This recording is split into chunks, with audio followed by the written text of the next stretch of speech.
From ESPN Films and ESPN Audio, you're listening to 30 for 30 Podcasts. Today, Yankees Suck. It's arguably the greatest rivalry in sports, the Red Sox and the Yankees. Boston fans have been chanting Yankees Suck for decades, but in the late 90s, the fate of the Sox and the chant charted the same course, when a group of kids showed up at Fenway Park with what would become one of the most successful bootleg t-shirts in history.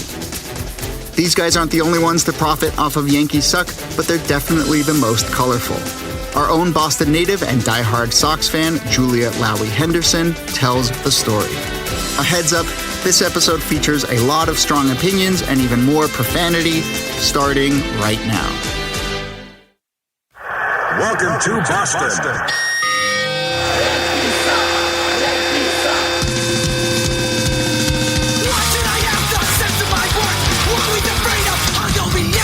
Yankees suck, dick.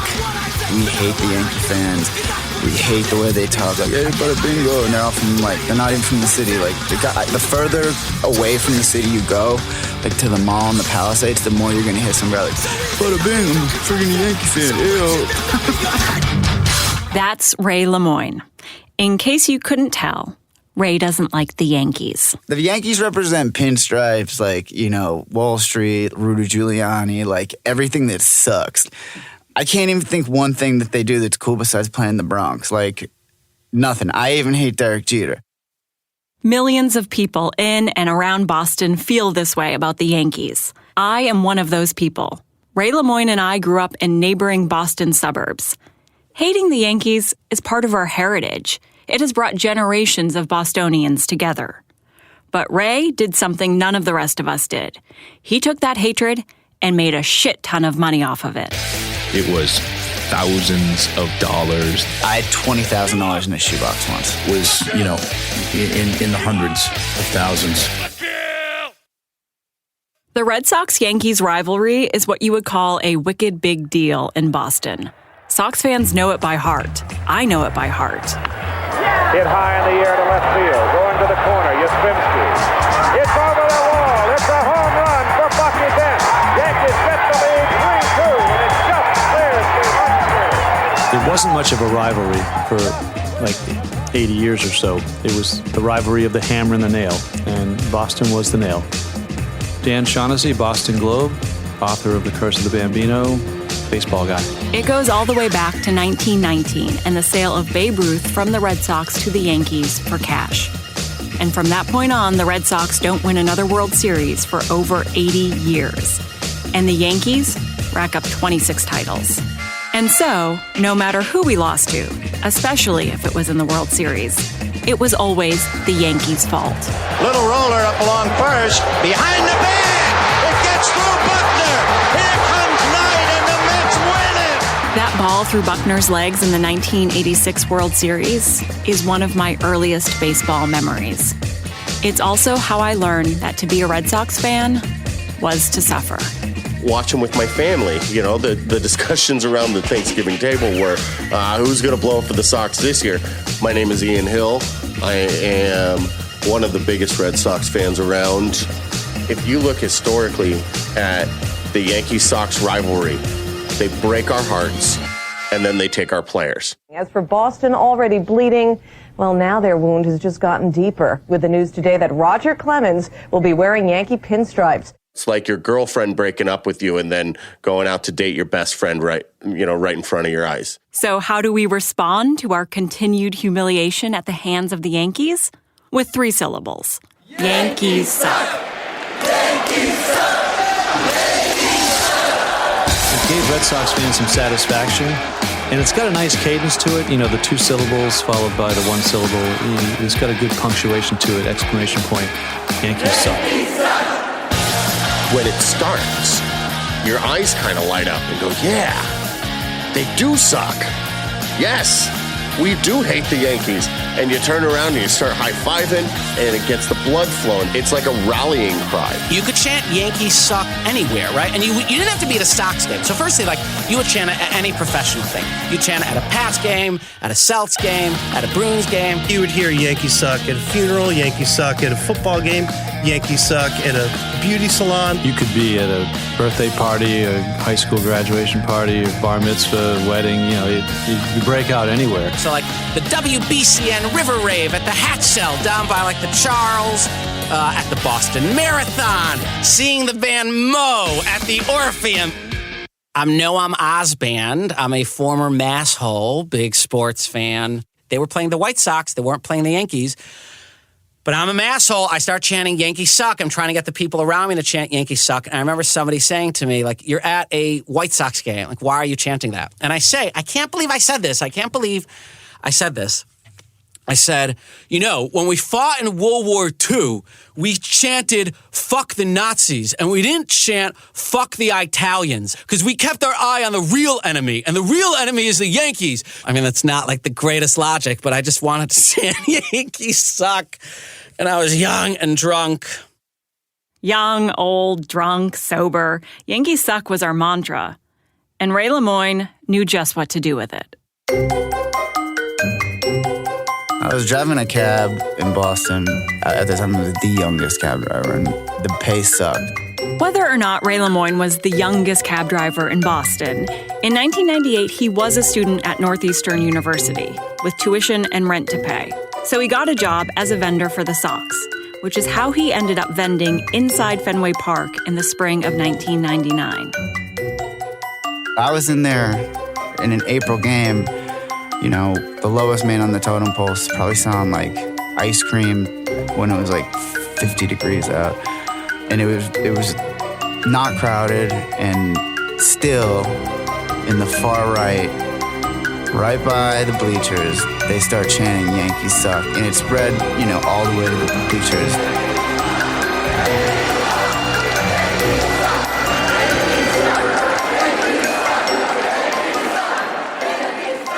This is a Minnesota game on like a Tuesday, like in April. These people really hate the Yankees. And that was when I said, I bet if someone put that on a shirt, because I'm sitting there selling stuff. I'm like, imagine if I had a shirt that said Yankees Suck, I could go sell it over there. Put Yankees Suck on a t-shirt. Its brilliance is eclipsed only by its simplicity. Take the holy chant of this Boston Red Sox religion and give it material form. But he needed help to make his epiphany happen. So, naturally, he turned to his friends in the hardcore scene. I'm Anthony Papalardo. Anthony is one of those friends.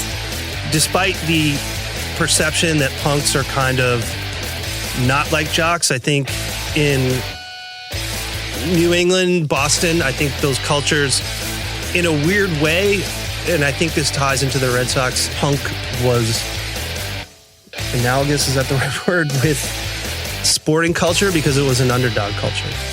That and hardcore kids look like bros. The whole irony was, we hate jocks, but like we love certain aspects of jock culture, like Air Jordans and stuff. We loved Nikes, we loved, wind pants, we loved like athletic, bold fonts. And this athletic, jockey, collegiate aesthetic came directly from the bands they worshiped. Bands like SSD Control and Slapshot and 10-Yard Fight. Shaved head, hooded sweatshirt, cuffed jeans, high-top sneakers, hardcore kid. Specific, not punk rocker, not skateboarder, hardcore kid. Welcome to the world of Boston hardcore, which was about to infiltrate the Boston sports world thanks to Ray Lemoyne and his friends. Jamie. My name is Jamie Manza. His nickname was Mr. Awesome, because he was a pretty awesome guy and he knew it. Todd. Yeah, I'm Todd Wilson. And then Todd I met him like beating someone up in front of my dorm like the first week of college at Northeastern. And Eric. Eric had a license from California and it looked exactly like Rusty Griswold, like exactly. And we're like, dude, what? So he became Rusty. Together, Ray, Jamie, Todd, and Eric would come up with the ultimate Yankee Suck scheme. The actual designer of the Yankee Suck shirt could be any number of people. Ray and Jamie don't even know. I don't remember who designed the first shirt. I have no idea. I always assumed it was Anthony Papalardo or John LaCroix, but I don't know. It was probably LaCroix. It wasn't Kaplicki either. It might have been Jeff, TDT. I'm almost 100% positive that this design was based on a Boston Suck shirt that was sold at Yankee Stadium. I think it was in like red ink. It was stolen from the Bronx. We just did a different typeface. We owe New York everything. The idea may have been stolen from New York, but the design of their Yankees Suck shirt, down to the font, came directly from their hardcore punk look. The de facto font is like, I don't know the official name. It's been called City Bold. It's called Berghold City. And it's this blocky collegiate font. The t-shirt was white. Yankees was written in navy blue, and then the word suck was below it in the reverse, in a blue rectangle with white letters. That's it. Super simple. This was always lacking in sport merchandise because sporting goods come from this mass consumer idea of if it has more colors, if it has more bells and whistles, it's more valuable. Why would I pay $25 for something with one color? It was like everybody's making like 74 color shirts with like a Subway like flying across here, like a Bud Light shirt, there, a NASCAR like, shirt. No, but like remember how the ink, how we used to call it bulletproof ink, like, the shield shirts. Like if you look at the World Series shirts from like mid 90s on, they were so bad and like so poorly designed and like had 4,000 colors and like, you know, like a fairy and like they'd have like every single thing you could put onto a shirt. And the ink was impenetrable, so underneath the ink you would just sweat. Yeah, it hurts your nipples. It's hard enough to wear like a red, white, and blue shirt. Like those colors suck. Like I hate red, white. I hate red, period. It's hard enough to wear that. And so when we were making our own shit, whether it was shirts for our bands or shirts for Yankees Suck, it was just like simple and bold and just carry that idea of like, that dude hates the Yankees. It's really fucking simple. Ray had his t-shirt epiphany in 1999, which was a really good year for the Sox.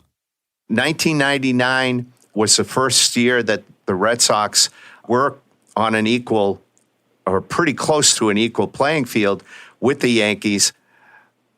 Gordon Eats. I'm a historian and strategic communications advisor for the Boston Red Sox. In the late 90s, the Red Sox took a huge step upward, and they did so primarily behind two players, Nomar Garciaparra and Pedro Martinez. Another strikeout, and that will create a high for Pedro Martinez with 17 strikeouts in 1999. You talk about domination. Pedro took the town by storm. Every time Pedro pitched in Fenway Park, and it was an event. You know, Dominican flags flying, you know, Pedro, the little Dominicano with this tremendous flair, this incredible fastball. The way you know Pedro was great was you go to a baseball game, you take a piss when your team is pitching, not when your team is up. They might hit a home run. When you went to a Pedro game, you pissed when your team was hitting because you wanted to be in the stands when Pedro was pitching. He might strike out the side. Who knew what he was going to do? But, like, you didn't want to be at the urinal, you know? And at the end of this historic 1999 season, Ray ordered the first batch of Yankees Suck shirts. But not for a ball game. Local hardcore band 10 Yard Fight was scheduled to play its final show on 10/17/99 at Karma Club on Lansdowne Street, across from Fenway Park. 10/17/99 would be equated with something that you didn't even have to explain what it was. You know, I ordered them specifically for 10 Yard Fight's last show. I was going to sell a Yankees Suck shirts with 10 Yard Fight, and then the date was on the back. Ray knew he could count on selling shirts to hardcore kids inside Karma Club. What he couldn't have known when he ordered the shirts was that the Red Sox would be playing the Yankees at Fenway Park in the playoffs for the first time since 1978. The classic stadium, the classic rivalry, the classic pitching matchup, and the classic New England autumnal day. Fenway Park, Boston, teeming since late morning with the hope that lives everlastingly in the heart of every fan of the Old Town team. They are here to see. When Ray showed up to Lansdowne Street on Sunday with 300 shirts he had ordered from a guy in New Jersey, the area was swarming with Red Sox fans pumped for Game 4 at Fenway that night. The second we said Yankees Suck t-shirts, people just crowded around us and bought them as fast as we could sell them. And we were like, whoa, we underestimated that. How's everyone doing tonight? Good? All these Sox fans were buying a local punk band's t-shirt. We got 10-yard fight from Boston. But they didn't care. It said Yankees Suck. This will be the last time we ever play live. So enjoy it. This was beautiful because you had the juxtaposition that all these jocks going into the, or, you know, baseball fans on Lansdowne Street on one side of it, and then all these hardcore kids on the other side of the street. What better flashpoint for this than a final show, a bunch of people, there's a playoff game happening,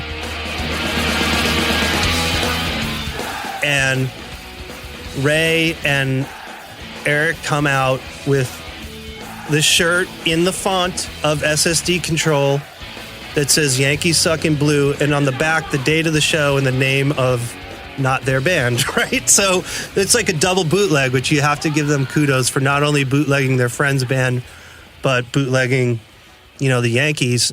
But while the hardcore kids were moshing away and having a great time, across the street at Fenway, things weren't going as well. Not going. And Valentin, a check swing, ground ball to Knobloch. They say he tagged the runner. This is what Sox fans will always refer to as the phantom tag game. Jimmy Williams comes sprinting out. Jimmy Williams had gone out to argue the call, and the fans showered the field with debris. And George Steinbrenner, who was then the Yankees owner, accused Jimmy of inciting the fans. And Jimmy said, I don't care what Georgie Porgy says. I mean, it's called the phantom tag for a reason. Chuck Knobloch did not tag Jose Offerman. It wasn't even close. Just look at a photo. But it didn't matter. The Sox went on to lose the ALCS and their chance to go to the World Series. This is what we do. We lose when it counts. At the time, it just felt like the same old story. But it wasn't. There's no question that the 99 ALCS, that ratcheted up the rivalry significantly. The Red Sox-Yankees rivalry had entered a new chapter.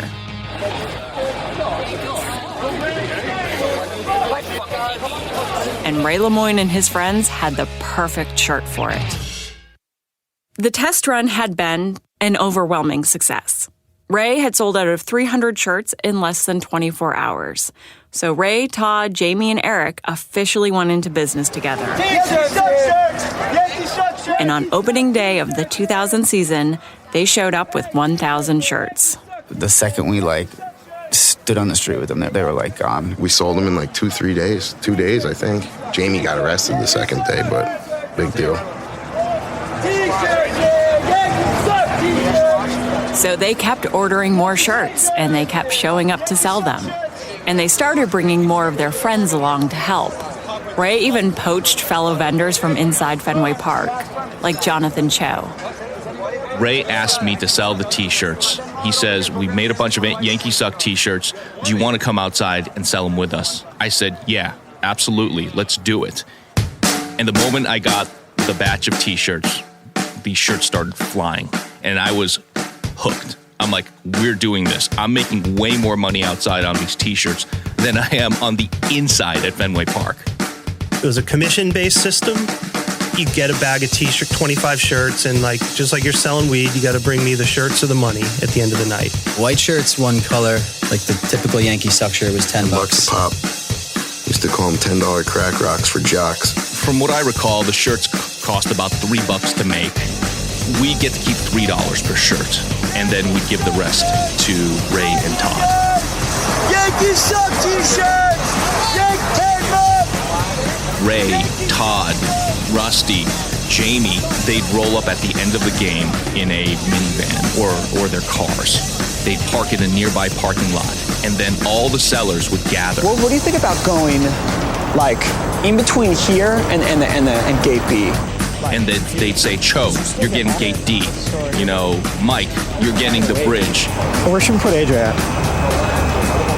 What about just right here, like right around the If you want to do that, yeah. Pretty soon, it was impossible to leave a game and not have some dude try to sell you a Yankees Suck shirt.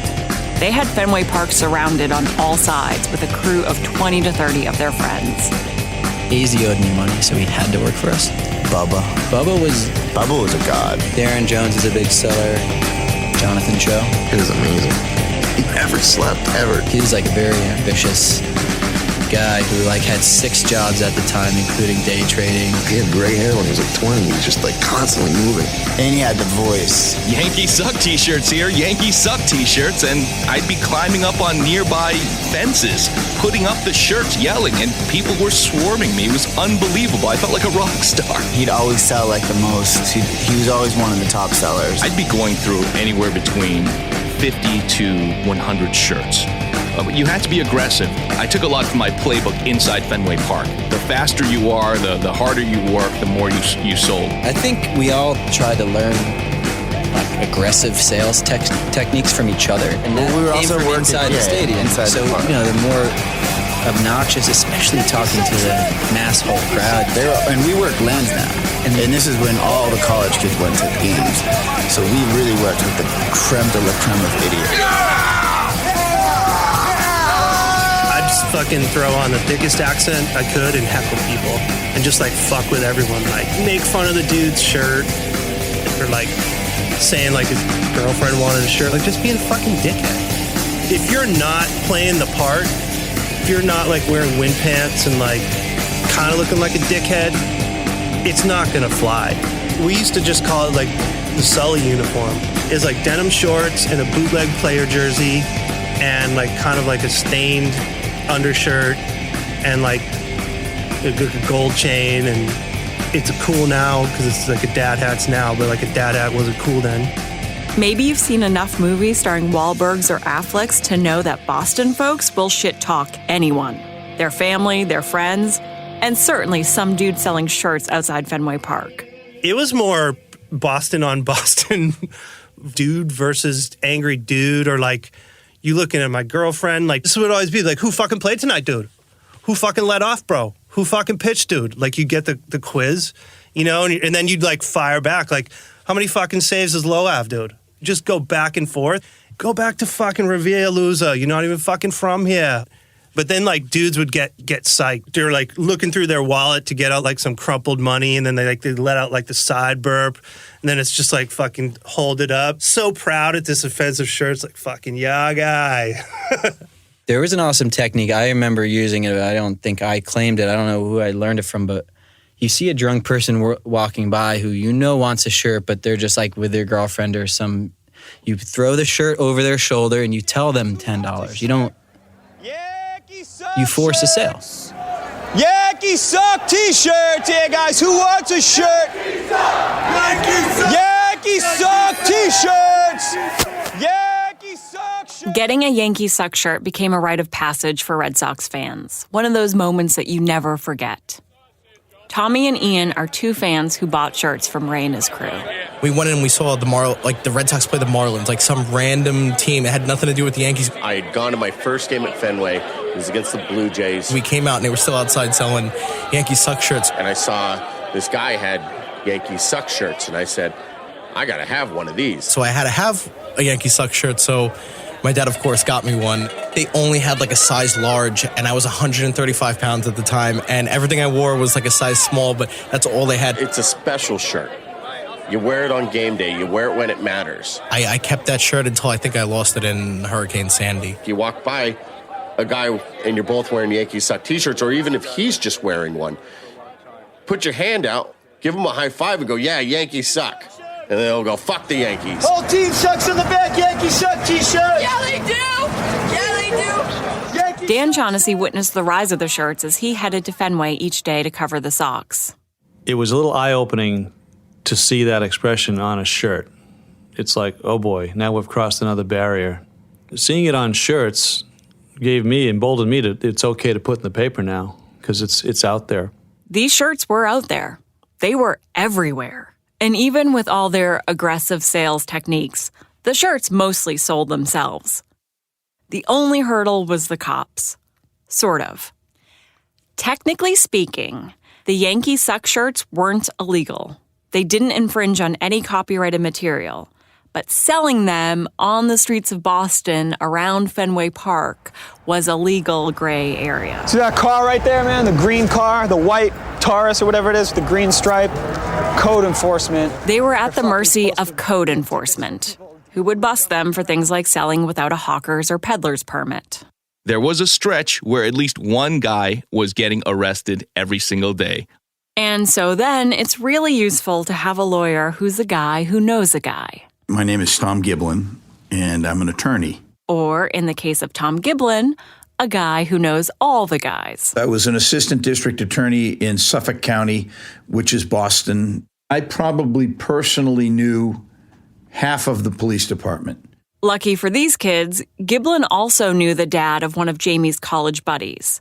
And Jamie had been given Giblin's number when he had gotten into trouble trying to buy speakers with a credit card that didn't belong to him. Every one of the sellers had Giblin's number, and if they ran into trouble, they knew who to call. Oh, there's that code enforcement dude right fucking there. Where is he? There you are. Right on that corner right there. I'm gonna go fucking follow this guy. We started to really map out escape routes around Fenway Park. I knew all of the parking garages, the back entrances, the front entrances. I knew how to weave through cars. I knew how to literally take off my shirt and put on another shirt and try to hide in my hoodie so the code enforcement wouldn't recognize me. Code enforcement couldn't do very much about these kids selling shirts. The worst that could happen was they would take their shirts, write them up, and throw them in a cell for the night. I'd say, okay, guys, be careful. Don't do this again, because this is just stupid. You're going to get locked up again. Basically, you pay about $100. The judge says, don't do it again. Don't let me see you again. And you try not to show up again. 3 days later, they'd be back. Or calling me, collect. Mr. Gibb, yeah, I know. You get grabbed again, right? Yeah. Okay. These 20-year-old kids basically had no competition, even though they were selling a bootleg shirt that would be very easy to replicate. There would be some dudes once in a while that would come with like some bootlegs of bootlegs and think they're going to make $50, $100 that night, and they would get their asses kicked like every single time. We would pour grape juice on their shirts, chuck their shirts off the bridge, beat them up if we had to. I remember the cops confiscated a bunch of shirts from somebody one night. I don't know why. But the next night, the sausage guys were selling T-shirts, and I found out about it. So, after we were done selling that night, we went over, poured the grape juice on their shirts, slashed all the tires on their truck, They never sold them again. Listen, I don't advocate that type of behavior, but in that scenario, I understood why it was all right, someone's got to beat this dude's ass so he doesn't come back. You're probably wondering how much money these kids made. I'm wondering how much money these kids made. No one gives me a straight answer on this, but here are some clues. I had $20,000 in a shoebox once. I think there's 25 of our friends who didn't have a real job during their 4 years of college. I just know it was thousands of dollars that I never would have had just working inside Fenway Park. It was a lot of money for somebody in college. I don't really know, because I didn't really get into too much of the financial stuff with them. They kept it real close to the vest, and that was their thing to do. But I know it was, in the hundreds of thousands. That's all they'll tell me. But here's what I can figure out. There are 80 home games, give or take, at Fenway Park in a season. Obviously, not everyone who went to a game bought a shirt. The guys say 400 to 500 shirts was an average night. Just looking at their profit share, on a $10 Yankees Suck shirt, they made $4 a pop. On the low end, you are looking at $128,000 per season in cash. And that's conservative. That's averaging only 400 shirts per night. They say that on a good game, like Red Sox Yankees on Patriots Day before the Boston Marathon, they could sell more than 1,100 shirts. Plus, these numbers only take into account the $10 shirts. We were the first people to put the Boston accent in print. We put Noma with an H. I'd never seen it before. Number 5 on the back, and the pitch for that one was no ma with no ah. I mean, Jeter Swallows was like the next big one. Navy blue, white Yankees Suck on the front with Jeter Swallows and the number 2 on the back. Derek Lowe would pitch a no-hitter. We had Derek Lowe no shirts out there. Everybody hated O'Neill, so you had O'Neill Sucks. You had, Giambi Sucks. You had Yankees Suck on the front with the whole roster in the back and Jeter Swallows. And then Jeter Swallows A-Rod once he shows up, And all of our ink, once you washed it, it fell off. Not all. We were really bad at making shirts. All those other shirts, Jeter Sucks and Giambi Sucks and Everyone Sucks and Jeter Swallows, those shirts went for $20. And the owners were making more like $10 a shirt off those sales. So if they sold 400 shirts a night and made $10 off half of them and $4 off the other half, if you follow my math, that's $256,000 per season in cash. You multiply that by 4 seasons and that's going to add up to more than $1 million in cash profit. But all I could get out of Ray was this. We declared what we had to declare, what our accountant told us to declare. We operated our company at a loss. They told the IRS they made no money. Of course, it's absolutely impossible for me to actually say how much money they were making, but they were spending big. At that point, they were kind of running wild and crazy, and they were making their own money, spending money like drunken sailors. And instead of, listening to advice saying, hey, look, guys, you make $20,000 this week, put 10 in a bank somewhere and go spend the other 10 the way you want to do it so that you can watch it grow and have something. They were it was burning a hole in their pocket. Well, you can only put cash in so many places. And one of them is at nice restaurants. And really the money facilitated our traveling habits and our dining habits. I mean, Ray and I started fine dining as soon as we could.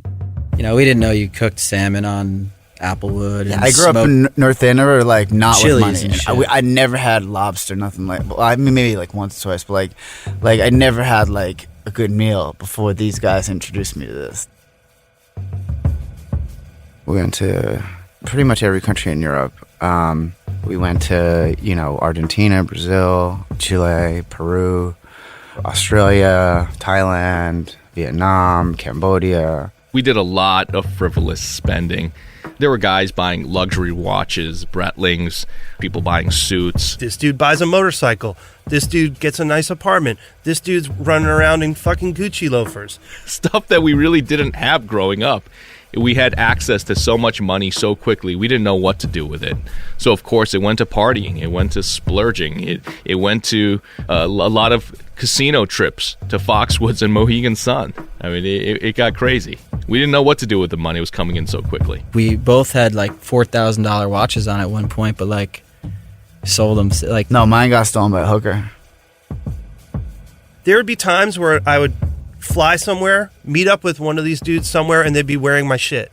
And it's just fuck, we don't own shit. Everyone considers that money communal. So it's I'll take your fucking jacket, I'll take your girlfriend, I'll take your car, I'll take your drugs. There's no boundaries. They were kind of like ants. They were always around, and there was always some method one way or the other that I would get involved with one or more. There were skirmishes that they were in where they were charged with assault and battery or threats. And then other things where they were victimized, and I'd go in and try to talk to the DA about helping them because they were they were victims in assaults and thefts, and one of them was shot and held up. Todd was the one who was shot. It was a drug deal gone bad. He was trying to sell 5 pounds of marijuana for $20,000 in the house he lived in with all his friends. The buyers tried to rob him. He tried to be a hero and fight back, and they shot him. He recovered, but it was a scary moment. I had really bad PTSD or whatever you want to call it, Even though most of these kids weren't getting into anywhere near this kind of trouble, one of your friends getting shot and almost killed in a drug deal he decided to do in the house you all share, it shook the group up. I mean, I got out of the hospital, and that's what really got me was when I got back to the house and I could tell nothing was ever going to be the same again. You know, and that sense of, you know, innocence lost or whatever, that's what really hurt me. I could never get it together again. It was a very real consequence for a bunch of kids who have been very lucky up until that point in terms of avoiding consequences. Todd was out of the business and back home not too long after that.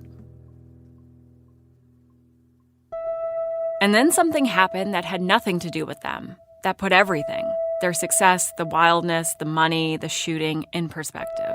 We are back at 9 o'clock Eastern time on this Tuesday morning, and we're back with dramatic pictures of an accident that has happened just a short time ago.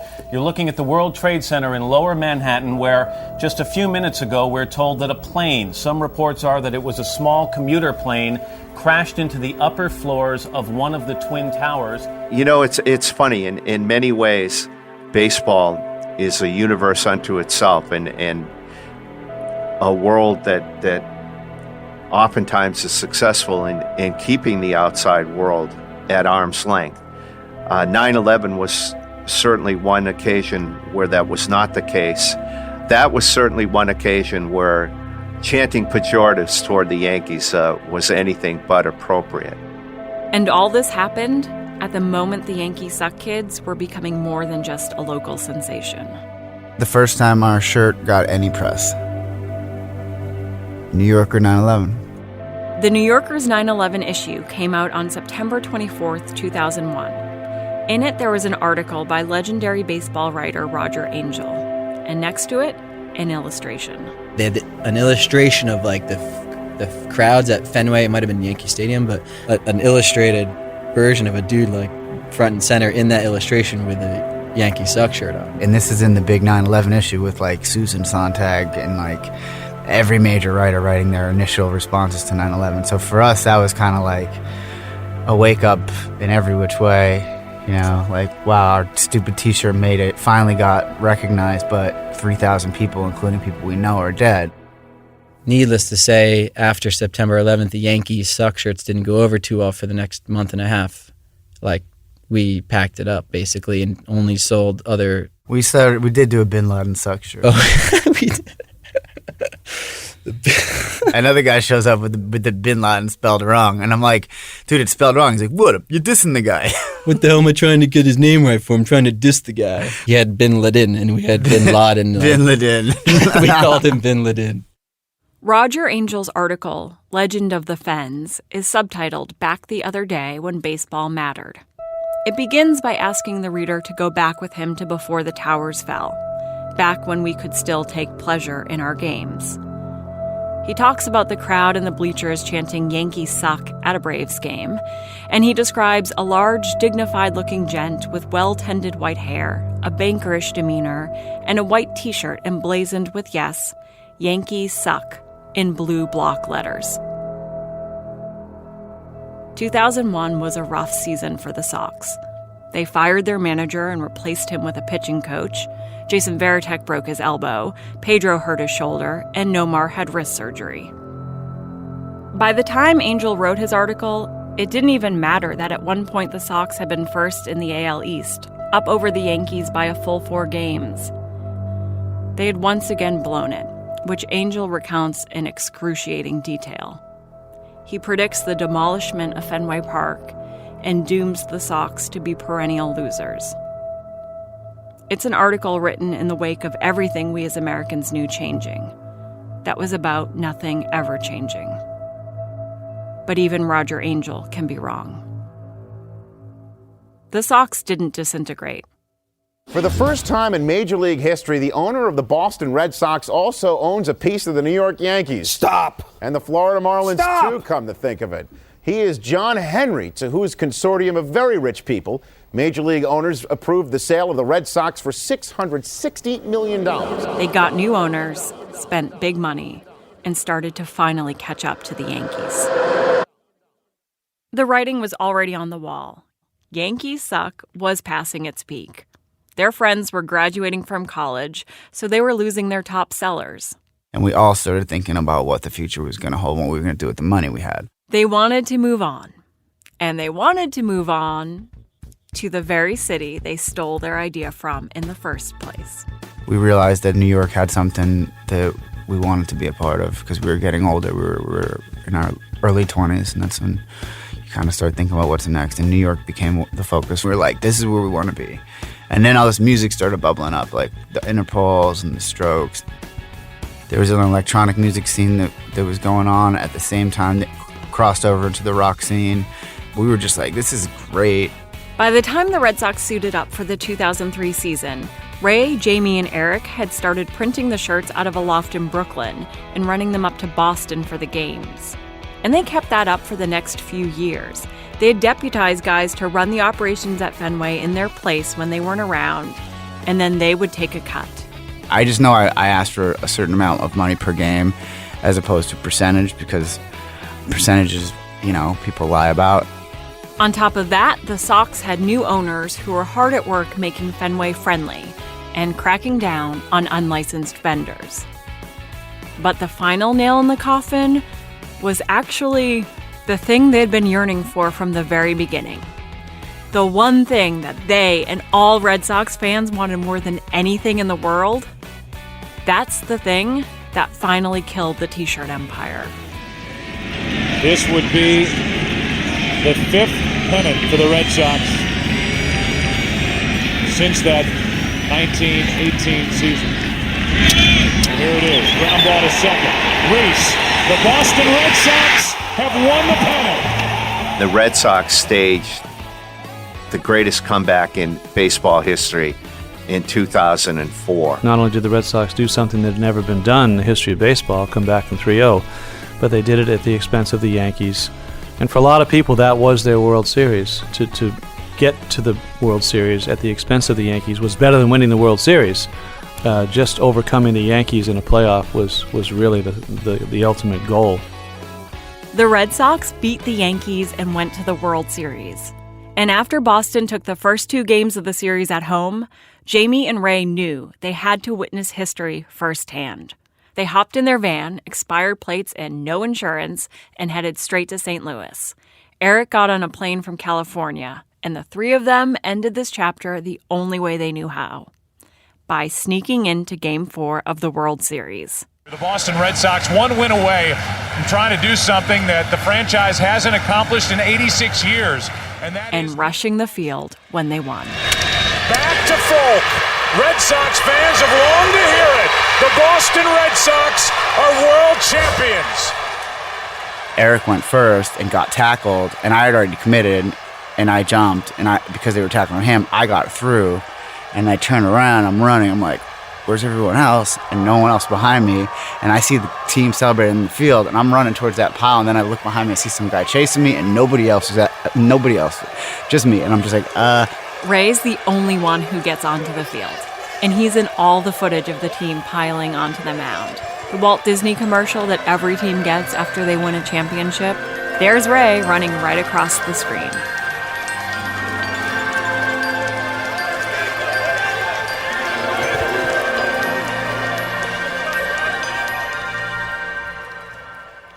I thought Red Sox fans became far less endearing and attractive after they won.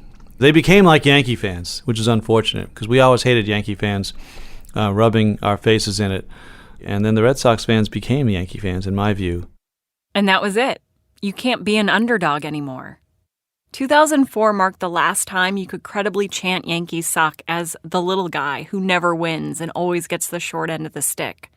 It was also the last time you could put it on a bootleg T-shirt. Today, if they try to do that, I think within minutes you'd have security at Fenway Park. You'd have cops swarming the place. Fenway Park is a much kinder, gentler, more heavily regulated place these days.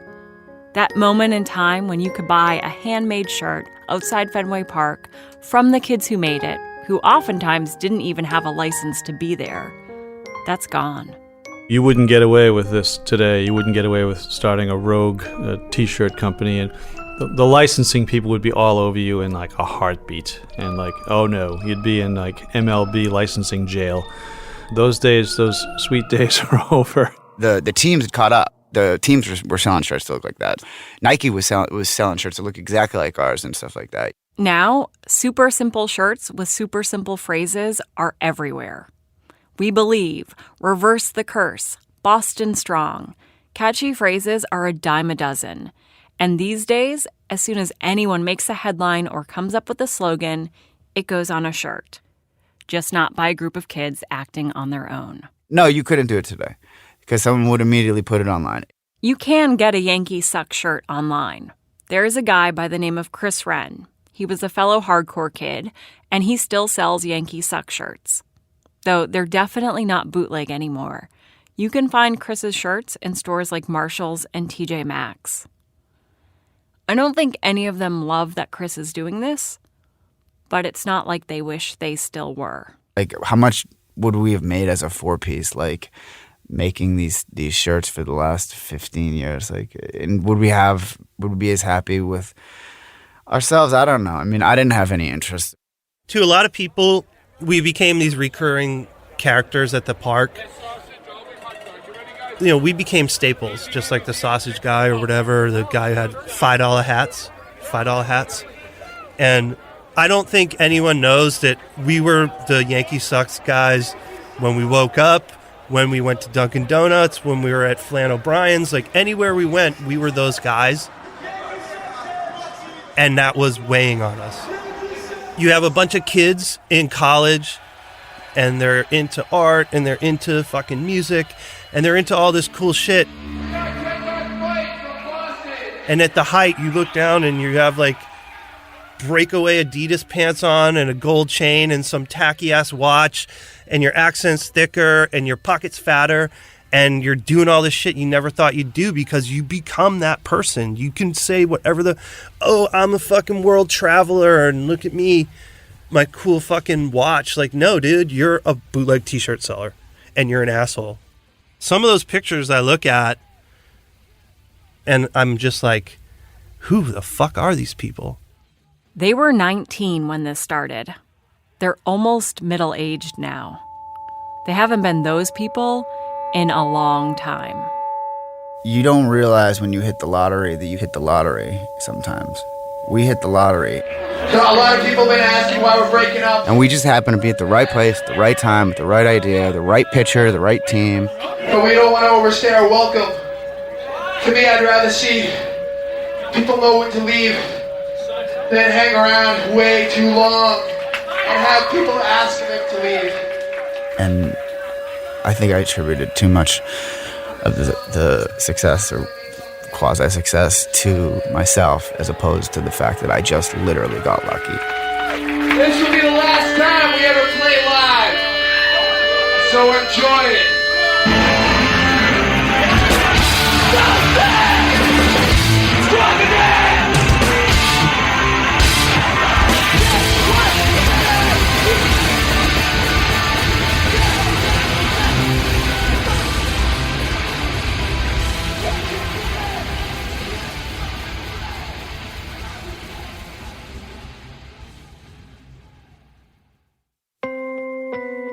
Thanks for listening to 30 for 30 Podcasts. My name is Jody Avirgan. This episode was produced and reported by Julia Lowrie Henderson. Our producers are Andrew Mambo and Rose Eveleth. Taylor Barfield and Kate McCullough are our production assistants. This episode was also produced by Amos Barshad. He wrote the article that inspired this story, also called Yankees Suck, for the website Grantland. It is a great article. You should go read it right now. We've linked to it from our website. Mixing, sound design, and original music for this episode by Ryan Ross Smith.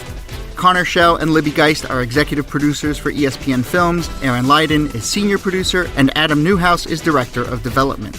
The ESPN Films team includes Deirdre Fenton, Jenna Anthony, Ryan Nantel, Catherine Sankey, Jennifer Thorpe, and Colin Fleming. The ESPN audio team includes Trog Keller, Tom Ricks, Megan Judge, Pete Giannassini, and Ryan Granner.